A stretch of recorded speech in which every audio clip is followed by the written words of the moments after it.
Hello, hello, and welcome. I'm Sheila Balgobin, known as the Dream Decipherer, and this is Dream Your Life, Live Your Dream Live, where we talk about all things dreams. And I'm in a different venue today. I'm taking a big bite of my home city, the Big Apple, up here for a few days to celebrate my aunt's 99th birthday. So, good excuse to come and drink in the energy of my city. But today we're going to continue my dreams and nightmare series. And today we'll be looking at nightmares. What exactly are they and why they may occur? So, what exactly are nightmares? Well, the basic explanation is that they're disturbing dreams associated with negative feelings, such as anxiety or fear.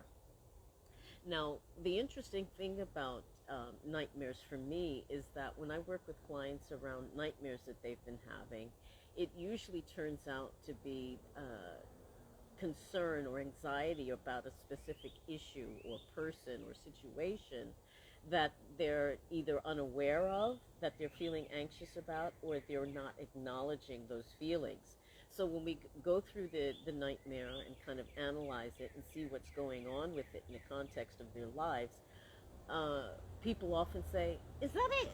Is that all it is? Is that because this is bothering me that this is going on?" And yes, nightmares are just an expression of, like I said, anxieties and problems that we either are not acknowledging or we're unaware of.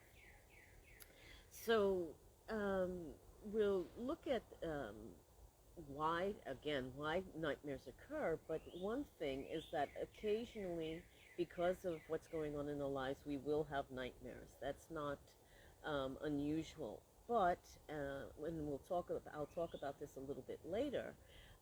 If you're having frequent nightmares, that may be indications of something that's more serious and needs to be looked at, perhaps with a health professional. But we'll come to that, back to that in a moment. But to give you an idea of what features in a nightmare, um, first of all, they'll appear very real and upsetting. Now, as I've mentioned before, when we're in the dream state, it is just as real as our waking state. You're there, you're involved, you're feeling your feelings and experiencing your experiences, so that um, being in the dream state is no less real than you being in your waking state. Now, the storyline of nightmares will involve some kind of threat to one's safety or survival. I remember as growing up, when going through a stressful time when my parents were separating, that I had dreams about people chasing me, with the intent to do me harm. So, it's again talking about anxieties that we are not necessarily verbalizing and understanding. These nightmares will generally wake us up, or will wake someone else up who wakes us up. And you'll experience feelings of anxiety or fear, anger, perhaps sadness, or even disgust. And usually, with nightmares, we recall them more clearly than when we have pleasant dreams. The details of whatever it is that's plaguing us in the nightmare will remain quite clear, and you can recall it quite easily. And finally, you might find it difficult to fall back asleep after having one of these episodes. But as I was saying, the nightmares can also be indicative of health issues, which can include stress and anxiety, above and beyond the normal daily stressors that we experience and will occasionally turn up in our dreams. Trauma, if a person has had some kind of trauma or following an accident or injury or abuse, perhaps, it's nightmares can be common, particularly with people who are suffering from PTSD or post-traumatic stress disorder. Lack of sleep can actually cause nightmares. When we're not sleeping well, we're often not dreaming well either, and can easily develop nightmares as a result. Medication that we're taking can also be a problem. Certain drugs can trigger nightmares, even, which include antidepressants, medicine for high blood pressure, beta blockers, and drugs that treat Parkinson's. They all may be contributing to the problem of having nightmares. Alcohol and drugs, recreational drugs, can also be something that can provoke nightmares. And there are other disorders, including heart disease and cancer, which can provoke reactions and negative reactions. And in fact, nightmares or dreams in general can be a way of how would I say, be to do medical intuition, or to have intuition into your health and what's going on with you. There, one of my clients actually was able to nip in the bud any incipient problems with her heart because of a dream that she had with regard to bullies protecting a particular place in her dream. These were guardians that were actually protecting her heart.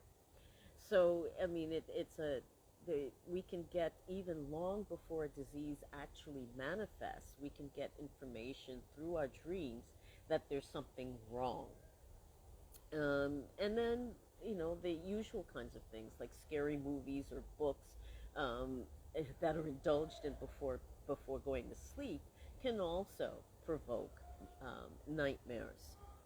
So while occasional nightmares are quite normal, if you're having recurring nightmares, it really might be worthwhile going to a health professional, whether a doctor or some other health professional, to make sure that there isn't any physical reason, any medical reason that you are having these nightmares. Like I said, it could be indicative of some kind of incipient health issue. So, which the other thing that's important is actually to look at one's sleep routine. I mean, how is your sleep hygiene? Are you getting adequate amounts of sleep? Are you in a room that's too hot or to sleep in?